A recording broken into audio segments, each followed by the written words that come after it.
ഓം ശരവണഭവ. എല്ലാവർക്കും കാർത്തികേയം യൂട്യൂബ് ചാനലിലേക്ക് സ്വാഗതം. ഇന്ന് ഞാൻ നിങ്ങളുമായിട്ട് പങ്കുവയ്ക്കുന്നത്, നിങ്ങളിപ്പോൾ കോടിക്കണക്കിന് കടത്തിൻ്റെ പിടിയിലാണെങ്കിലും വീട്ടിൽ ഒട്ടും മനസ്സമാധാനവും സന്തോഷവും ഒന്നുമില്ലെങ്കിലും അതൊക്കെ മാറ്റി ആ ഒരു മനസ്സമാധാനത്തെയും സന്തോഷത്തെയും വീട്ടിൽ തിരിച്ചു കൊണ്ടുവരാനും നമ്മുടെ കടം പൂർണ്ണമായും ഇല്ലാതാക്കാനും നമ്മൾ ചെയ്യേണ്ടുന്നൊരു തുളസി വഴിപാടാണ്. തുളസി വഴിപാട് ചെയ്യുന്നത് എങ്ങനെയാണെന്നുള്ളത് അവസാനമാണ് ഞാൻ ഈ വീഡിയോയുടെ പറയുന്നത്. ആദ്യം പറയുന്നത് അത് വന്നു, അതിൻ്റെ കാരണങ്ങളൊക്കെയാണ്. അപ്പോൾ കാരണങ്ങളൊന്നും കേൾക്കേണ്ട എന്ന് താല്പര്യമുള്ളവർക്ക് നേരിട്ട് ഡയറക്റ്റായിട്ട് തുളസി വഴിപാട് ചെയ്യുന്ന രീതി മാത്രം കേട്ടാൽ മതിയാകും. ഇത് തുളസി വഴിപാട് എല്ലാ ദിവസവും നിങ്ങൾ ചെയ്യണമെന്നില്ല. ചൊവ്വ വെള്ളി ദിവസങ്ങളിൽ മാത്രം ചെയ്താലും മതിയാകും. വളരെ ഈസിയാണ്. ഒരുപാട് വലിയ പൂജകളോ പ്രാർത്ഥനകളോ ഒന്നും തന്നെയില്ല. അപ്പോൾ എങ്ങനെയാണ് ഇത് ചെയ്യേണ്ടത് എന്ന് നമുക്ക് നോക്കാം. കഴിഞ്ഞു പോയ കാലം, നമ്മുടെ മുൻ ജന്മത്തിൽ നമ്മൾ ചെയ്തു പോയ തെറ്റുകളാണ് ഈ ജന്മത്തിൽ നമ്മളെ കടമായി ബാധിക്കുന്നതെന്നാണ് പറയുന്നത്. അതിൽ തന്നെ രോഗങ്ങൾ, നമുക്ക് വലിയ വലിയ രോഗങ്ങൾ വന്ന് ആ രോഗങ്ങൾക്ക് വേണ്ടിയിട്ട്, അതിന് ചികിത്സിക്കാൻ വേണ്ടിയിട്ട് നമുക്ക് കടം വാങ്ങേണ്ടുന്ന അവസ്ഥ വരിക. അതേപോലെ തന്നെ നമുക്ക് നല്ല രീതിയിലുള്ള ധനവരവുണ്ടെങ്കിലും അത് നമുക്ക് സേവ് ചെയ്യാൻ പറ്റാതെ വരിക. ഇനി നമ്മൾ എന്തെങ്കിലും ഒരു കാരണം കൊണ്ട് സേവ് ചെയ്ത് വന്നാലും പക്ഷേ അതിനേക്കാൾ വലിയ വലിയ ചിലവുകൾക്കായിട്ട് ചിലവായി പോകുക. ചുരുക്കം പറഞ്ഞു കഴിഞ്ഞാൽ നമ്മുടെ ക്യാഷ് ബോക്സിൽ പൈസ നിലനിൽക്കാത്ത ഒരു അവസ്ഥ വരിക. ഇതൊക്കെ നമ്മുടെ മുൻ ജന്മ ദോഷമാണ്. പ്രത്യേകിച്ച് പറഞ്ഞാൽ നമ്മുടെ ജാതകത്തിലെ 6ാം ഭാവത്തെ സംബന്ധിക്കുന്ന കാര്യമാണ്. 6ാം ഭാവം എന്ന് പറഞ്ഞാൽ കന്നിരാശിയെയാണ് കുറിക്കുന്നത്. അവിടെ ശുക്രഭഗവാൻ നീചമാണ്. നമുക്ക് നമ്മുടെ ജീവിതത്തിൽ സുഖഭോഗമായിട്ട് ജീവിക്കാൻ നമ്മളെ സഹായിക്കുന്ന ഒരു ഗ്രഹമാണ് ശുക്രൻ എന്ന് പറയുന്നത്. ഈ ശുക്രൻ 6ാം ഭാവത്തിൽ നീചമായതുകൊണ്ട് തന്നെ ആർക്കൊക്കെയാണോ ജാതകത്തിൽ 6ാം ഭാവം ആക്റ്റീവ് അല്ലാത്തത് അവർക്കൊന്നും ജീവിതത്തിൽ ഒരു രീതിയിലുമുള്ള ഉയർച്ച ഉണ്ടാവില്ല. അതായത് നമ്മൾ എത്ര സമ്പാദിച്ചാലും ആ സമ്പാദിക്കുന്ന പണത്തിനനുസരിച്ച് നമുക്കൊരു ലൈഫിലൊരു മേന്മയുണ്ടാവില്ല എന്നാണ് പറയുന്നത്. അപ്പം ഈ ഒരു കാര്യത്തിന് നമുക്കൊരു മാറ്റം വേണമെന്നുണ്ടെങ്കിൽ നമ്മൾ തുളസി വഴിപാട് ചെയ്തിരിക്കണം. എല്ലാവരുടെ വീട്ടിലും ഒരു തുളസിയെങ്കിലും തീർച്ചയായിട്ടും ഉണ്ടായിരിക്കും. തുളസിയില്ലാത്ത ഒരു വ്യക്തിയും ഉണ്ടാവില്ല. ഇനി ഈ വീഡിയോ കാണുന്ന വ്യക്തികളുടെ വീട്ടിൽ തുളസി ഇല്ലെങ്കിൽ നിങ്ങൾ തീർച്ചയായിട്ടും ഒരു തുളസിച്ചെടി വീട്ടിൽ നട്ടു വളർത്തിയിരിക്കണം. പൂയം, പൂരുരുട്ടാതി, അത്തം, ഈ 3 നക്ഷത്രങ്ങളിൽ നമുക്ക് ആദ്യമായിട്ട് തുളസി വീട്ടിൽ കൊണ്ടുവന്ന് നടാം. അതേപോലെ തന്നെ ഏകാദശി ദിവസങ്ങളിലും പൗർണമി ദിവസങ്ങളിലും തുളസി ആദ്യമായിട്ട് വീട്ടിൽ കൊണ്ടുവന്ന് നടാവുന്നതാണ്. അതേപോലെ തുളസി വെക്കുന്ന ദിശകളും എല്ലാവർക്കും ഒരു സംശയം കാണും. വടക്ക് ഭാഗം ബുധനെ കുറിക്കുന്നു, തെക്ക് കിഴക്ക് ആ ഭാഗം ശുക്രനെ കുറിക്കുന്നു, വടക്ക് പടിഞ്ഞാറ് ആ ഭാഗം ചന്ദ്രനെ കുറിക്കുന്നു. അതുകൊണ്ട് തന്നെ നമുക്ക് വടക്ക്, തെക്ക് കിഴക്ക്, വടക്ക് പടിഞ്ഞാറ്, കിഴക്ക് ഈ ഭാവങ്ങളിൽ വീട്ടിൽ തുളസിച്ചെടി നടാവുന്നതാണ്. ഇപ്പം വലിയ മിറ്റുമൊക്കെയുള്ള നമ്മുടെ നാട്ടിലെ പോലുള്ള വീടൊക്കെ ആണെന്നുണ്ടെങ്കിൽ വീടിന് ഫ്രണ്ടിലായിട്ട് നേരെ മെയിൻ ഡോറിന് നേരെ സെൻറ്ററിലായിട്ട് കൊണ്ട് വെക്കരുത്. കുറച്ച് ഇപ്പുറത്തോട്ടോ അപ്പുറത്തോട്ടോ മാറ്റി തുളസിച്ചെടി നട്ടാൽ മതിയാവും. ഇനി ഫ്ലാറ്റിലൊക്കെ താമസിക്കുന്നവരാണെങ്കിൽ നമ്മുടെ ബാൽക്കണി ഉണ്ടല്ലോ, ആ ബാൽക്കണിക്ക് എന്തായാലും ദിശകളുണ്ടാകും. ഇപ്പോൾ ഫോണിൽ നമ്മൾ കോമ്പസ് നോക്കിയിട്ട് ഇതിൽ ഏത് ദിശയിലാണോ നമുക്ക് തുളസിച്ചെടി വെക്കാൻ ഏറ്റവും നല്ല സ്ഥലമുള്ളത് അവിടെ തുളസിച്ചെടി നട്ട് പരിപാലിക്കുക എന്നുള്ളതാണ്.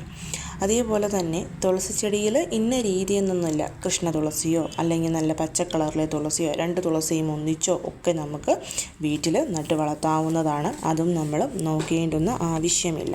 അതേപോലെ തുളസിച്ചെടി നമ്മൾ നടുമ്പോൾ അതിനായിട്ട് ഉപയോഗിക്കുന്ന മണ്ണ് നമ്മൾ സ്വാത്വിക ജീവികൾ ചവിട്ടിയ മണ്ണുകൊണ്ട് തുളസിച്ചെടി നടുന്നത് വളരെ ശ്രേഷ്ഠമാണ്. കാരണം നിലത്തത്വ രാശിയെ കൂടുതലായിട്ട് ആക്ടിവേറ്റ് ചെയ്യാൻ അത് സഹായിക്കും. അതായത് ആട്, പശു, ആന ഈ ജീവികൾ ചവിട്ടിയ മണ്ണ്, കാവേരി, ഗംഗ, യമുന പോലെയുള്ള പുണ്യനദികളിലെ മണ്ണ് ഇതൊക്കെ ഒന്നിച്ച് കൊണ്ടുവന്ന് കൂട്ടിക്കലർത്തി അതും കൂടിയിട്ട് നമ്മൾ തുളസിച്ചെടി നടാൻ വേണ്ടിയിട്ട് നമ്മൾ ഉപയോഗിച്ചു കഴിഞ്ഞാൽ തുളസിച്ചെടിയിൽ എന്തെങ്കിലും ദോഷങ്ങളുണ്ടെങ്കിൽ അത് കംപ്ലീറ്റ് ആയിട്ട് മാറിക്കിട്ടാനും വീട്ടിൽ ഓട്ടോമാറ്റിക്കായിട്ട് മൺതത്വം കൂട്ടാനും ഇത് നമ്മളെ സഹായിക്കും എന്നുള്ളതാണ് പറയുന്നത്.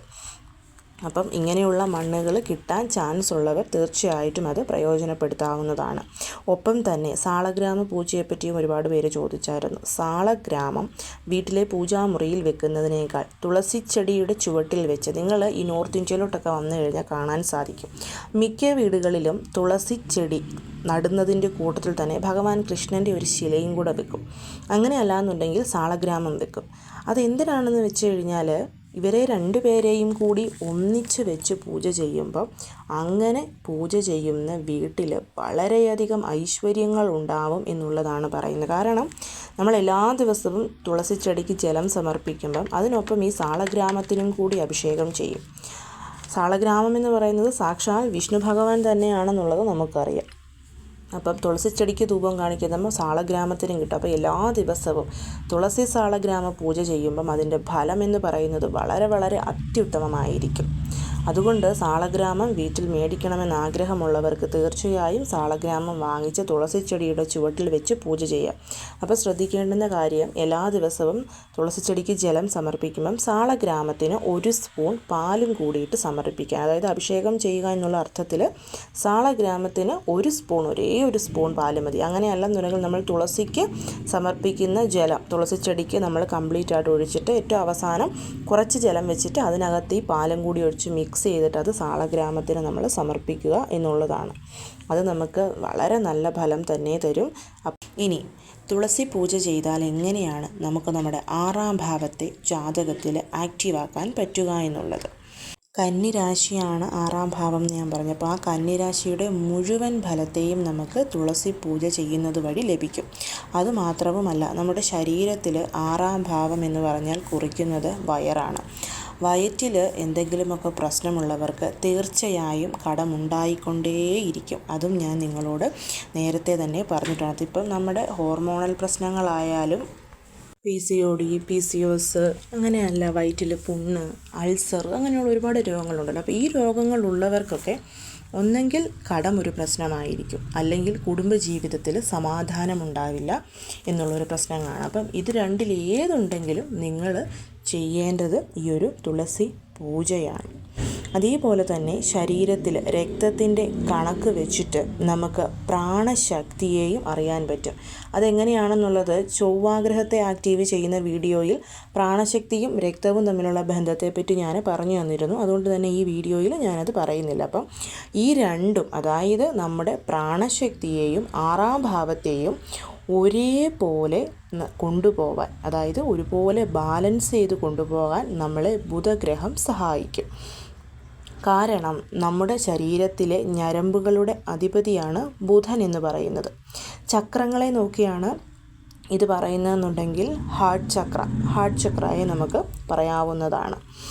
അപ്പം ബുദ്ധി, സന്തോഷം, വിദ്യ ഇതിനെയൊക്കെ കുറിക്കുന്നത് ബുധനാണെന്നുള്ളത് നമ്മൾ ഓൾറെഡി പറഞ്ഞിട്ടുണ്ട്.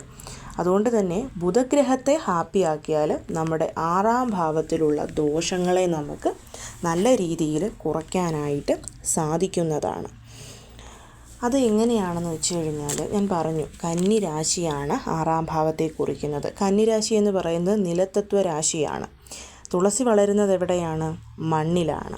അതിൻ്റെ കളറെന്ന് പറയുന്നത് പച്ചയാണ്. പച്ച കളറ് കുറിക്കുന്നത് ബുധഗ്രഹത്തെയാണ്. അതേപോലെ പ്രാണശക്തി അധികമുള്ളൊരു ചെടിയാണ് തുളസി എന്ന് പറയുന്നത്. ഈ പ്രാണശക്തി ബന്ധപ്പെട്ടിരിക്കുന്നത് നമ്മുടെ ഹാർട്ട് ചക്രയുമായിട്ടാണ്.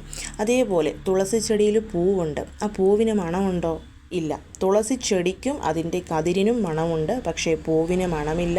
അതിൽ തേൻ കുടിക്കാൻ വേണ്ടിയിട്ട് ഒരു ജീവികളും വരില്ല. സോ അതിൽ ശുക്രൻ നീചമാണ്. ശുക്രൻ നീചമല്ലാത്ത ചെടികൾ അല്ലെങ്കിൽ പൂക്കൾ എന്ന് പറയുന്നത് നല്ല മണമുള്ള പൂക്കളാണ്. അവയാണ് നമ്മൾ ലക്ഷ്മി ദേവിക്ക് സമർപ്പിക്കുന്നത്. അതുകൊണ്ട് തന്നെ തുളസി പൂജ ചെയ്യുന്നതിനനുസരിച്ച് നമ്മുടെ എല്ലാ രീതിയിലുമുള്ള ദോഷങ്ങൾ അവിടെ ഇല്ലാതാകും എന്നാണ് പറയുന്നത്. എല്ലാ ദിവസവും നമുക്ക് തുളസി പൂജ ചെയ്യാവുന്നതാണ്. അതായത് സൂര്യ ഉദയത്തിന് ശേഷം എപ്പോഴാണോ നമ്മളവിടെ സൂര്യൻ ഉദിക്കുന്നത്, അതായത് രാവിലെ ഒരു 7 മണിക്കുള്ളിൽ സ്ത്രീകൾ എഴുന്നേറ്റ് കുളിച്ച് ശുദ്ധമാവണം. ഇപ്പോൾ നോൺ വെജ് കഴിക്കാത്തവർ, തലേ ദിവസം ദാമ്പത്യ ബന്ധത്തിൽ ഏർപ്പെടാത്തവരൊക്കെ ആണെങ്കിൽ തലയ്ക്ക് കുളിക്കണം എന്നുള്ള നിർബന്ധമില്ല. എല്ലാ ദിവസവും രാവിലെ തലയ്ക്ക് കുളിക്കുന്നവരുണ്ടെങ്കിൽ തീർച്ചയായിട്ടും തലയ്ക്ക് കുളിച്ച് തന്നെ നമ്മൾ ഓരോ പൂജകൾ ചെയ്യുന്നതാണ് ഏറ്റവും ശ്രേഷ്ഠം. അല്ലാത്തവർ ശരീരം മാത്രം നന്നായിട്ട് കഴുകി കുളിച്ച് വന്നിട്ട് നമ്മൾ തുളസി ചെടിക്ക് ജലം സമർപ്പിക്കണം. ജലം സമർപ്പിക്കുമ്പോൾ നമ്മൾ ചൊല്ലേണ്ടുന്ന മന്ത്രം എന്ന് പറയുന്നത് ഇതാണ്: പ്രസീത തുളസീദേവി പ്രസീത ഹരിവല്ലഭേ ക്ഷീരോത്മദനോദ്ഭൂതേ തുളസീത്വം നമാമ്യഹം. ഈ ഒരു മന്ത്രം ചൊല്ലി നമ്മൾ തുളസിക്ക് ജലം സമർപ്പിക്കുന്നു. 3 പ്രാവശ്യം പ്രദക്ഷിണം ചെയ്യുന്നു. പ്രദക്ഷിണം ചെയ്തതിന് ശേഷം തുളസി ചെടിക്ക് മുൻപിലായിട്ട് ദീപം കൊളുത്തി വെക്കാവുന്നതാണ്. നെയ്ദീപമാണ്. അതിനുശേഷം നമുക്ക് സാമ്പ്രാണി പുക കാണിക്കാവുന്നതാണ്. ദീപം കൊളുത്തി വെക്കാൻ താല്പര്യമില്ലാത്തവർക്ക് സാമ്പ്രാണി പുക കാണിച്ച് അതിനടുത്ത് തന്നെ വെച്ച് ഒരു പുഷ്പവും സമർപ്പിച്ച് തുളസിയെ തൊഴുത് പ്രാർത്ഥിക്കുക. ഇത് ചൊവ്വ വെള്ളി ദിവസങ്ങളിൽ ഒഴിച്ചുള്ള എല്ലാ ദിവസങ്ങളിലും നമ്മൾ ഈ ഒരു കാര്യം ചെയ്യണം. ചൊവ്വ വെള്ളി ദിവസങ്ങളിൽ ഞാൻ നേരത്തെ തന്നെ പറഞ്ഞിട്ടുണ്ട്, ചൊവ്വ വെള്ളി ദിവസങ്ങളിൽ സ്ത്രീകൾ നല്ലെണ്ണ തേച്ച് കുളിച്ചാൽ അത് നമ്മുടെ കുടുംബത്തിലോട്ട് ഐശ്വര്യം കൊണ്ടുവരുമെന്നുള്ളത്. അപ്പം ചൊവ്വ വെള്ളി ദിവസങ്ങളിൽ നല്ലെണ്ണ തേച്ച് കുളിച്ചിട്ട് നമ്മൾ തുളസി പൂജ ചെയ്താൽ അതിൻ്റെ മുഴുവനായിട്ടുള്ള ഫലം നമുക്ക് ലഭിക്കും എന്നുള്ളതാണ് പറയുന്നത്. അതുകൊണ്ട് തന്നെ ചൊവ്വ വെള്ളി ദിവസങ്ങളിൽ നല്ലെണ്ണ തേച്ച് കുളിച്ചതിന് ശേഷം ഇതേപോലെ ആദ്യം വന്ന് ആ തുളസി ചുവട്ടിൽ എന്തെങ്കിലും ഉണങ്ങിയ ഇലകളൊക്കെ ഉണ്ടെങ്കിൽ അതൊക്കെ നമ്മൾ വൃത്തിയാക്കിയിട്ട് തുളസിക്ക് നമ്മൾ ഇതേപോലെ മന്ത്രം ചൊല്ലി ജലം സമർപ്പിക്കണം. ജലം സമർപ്പിച്ച ശേഷം ആ തുളസിയുടെ ഏതെങ്കിലും ഒരു ഇലയിൽ ഒരല്പം മഞ്ഞളും കുങ്കുമവും, അത് വീട്ടിലെ ഫോട്ടോസിന് ചെയ്യുന്നവരാണെങ്കിൽ നിങ്ങൾക്ക് താല്പര്യമുണ്ടെങ്കിൽ ചെയ്താൽ മതി. എന്നിട്ട് ഒന്നെങ്കിൽ നമുക്ക് മുല്ലപ്പൂ മാല ചാർത്താം, അങ്ങനെ അല്ലെങ്കിൽ ഒരു ചെറിയ പുഷ്പം തുളസി ചുവട്ടിൽ വെച്ചിട്ട് നമ്മൾ അവിടെ ഇരുന്ന് ഈ ഒരു പ്രദക്ഷിണം ചെയ്തപ്പം ചൊല്ലിയ അതേ മന്ത്രം ഒരു 21 പ്രാവശ്യം ചൊല്ലി പൂക്കൾ സമർപ്പിക്കാവുന്നതാണ്. ആ സമയത്ത് തുളസി ചെടിക്ക് നമുക്ക് ദീപങ്ങൾ കൊളുത്തി വെക്കാം, സാമ്പ്രാണിയൊക്കെ കൊളുത്തി വെക്കാം. അങ്ങനെ ഈ മന്ത്രം നമ്മൾ 21 പ്രാവശ്യം ചൊല്ലി അർച്ചന ചെയ്യാം. അർച്ചന ചെയ്യാൻ താല്പര്യമില്ലാത്തവർക്ക് ഈ മന്ത്രം മാത്രം ചൊല്ലാം. അതിനുശേഷം സാധാരണ പോലെ ധൂപദീപ ആരതി കാണിച്ച് ഒരു പഴമോ അല്ലെങ്കിൽ പഞ്ചസാരയോ നമുക്ക് നിവേദ്യമായിട്ട് ആ തുളസി ചുവട്ടിൽ സമർപ്പിച്ച് കർപ്പൂര ആരതിയും എടുത്ത് തുളസി ചെടിയെ തൊഴുത് പ്രാർത്ഥിക്കണം. അങ്ങനെ പ്രാർത്ഥിക്കുമ്പോൾ നമ്മുടെ ഭർത്താവിൻ്റെ ഉയർച്ചയ്ക്ക് വേണ്ടിയിട്ടോ ജോലിക്ക് പ്രൊമോഷൻ കിട്ടാൻ വേണ്ടിയിട്ടോ നമ്മുടെ തന്നെ ഉയർച്ചയ്ക്ക് വേണ്ടിയിട്ടോ കുടുംബത്തിലെ കടം മാറാനോ ഐശ്വര്യമുണ്ടാവാനോ പ്രാർത്ഥിച്ചാൽ തീർച്ചയായും ആ പ്രാർത്ഥന വളരെ പെട്ടെന്ന് തന്നെ നമുക്ക് സാധിച്ചു കിട്ടും എന്നുള്ളതാണ്. അപ്പം ചൊവ്വ വെള്ളി ദിവസങ്ങളിൽ നമ്മൾ ഇത് മാത്രം ചെയ്യുക. ബാക്കി എല്ലാ ദിവസങ്ങളിലും ഞാൻ ഈ പറഞ്ഞ കാര്യം മാത്രം ചെയ്താൽ മതിയാകും. അതേപോലെ ശ്രദ്ധിക്കേണ്ടുന്ന മറ്റൊരു കാര്യം, തുളസിച്ചെടി നമ്മൾ ഈ പൂജിക്കുന്ന തുളസിച്ചെടിയിൽ നിന്ന് നമ്മൾ ഒരിക്കലും ഇല പറിക്കാൻ പാടില്ല. അതൊന്നിന് വേണ്ടിയിട്ടും നിങ്ങൾക്ക് ഇല പറിക്കണം.